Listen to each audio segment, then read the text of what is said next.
guys, naikabit na natin yung radiator cover ng Aerox version 2. So ito na siya ngayon. So pogi na si Aerox. So gamitan natin siya ng mga tools na ganito. So let's go. Let's go.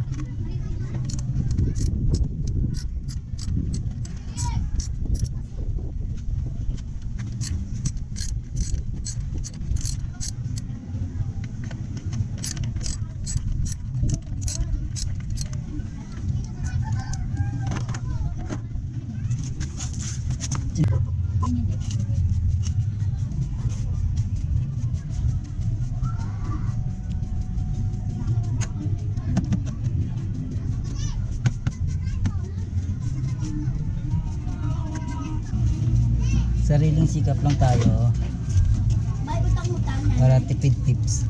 Magkano? Ito niya.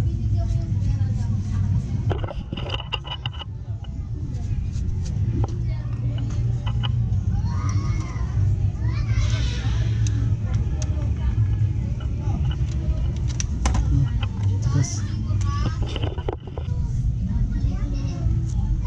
so kabitan natin. So kailangan muna natin ito painitin yung ano niya 3M.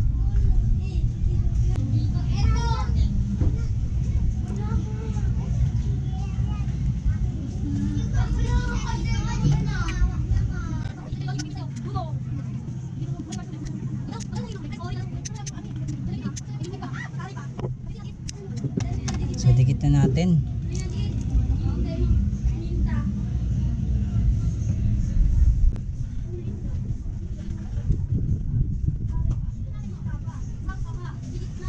So yan, nadikit na natin yung radiator cover DS4.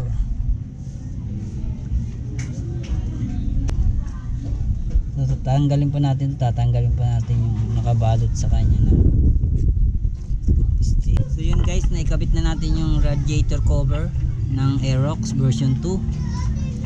So ito na siya ngayon.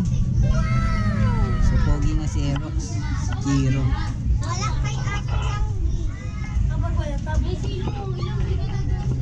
So madali lang ikabit to mga lods. Kailangan nyo muna sunugin yung ano, yung tape niya na 3M para mas kumapit siya, mas dumikit.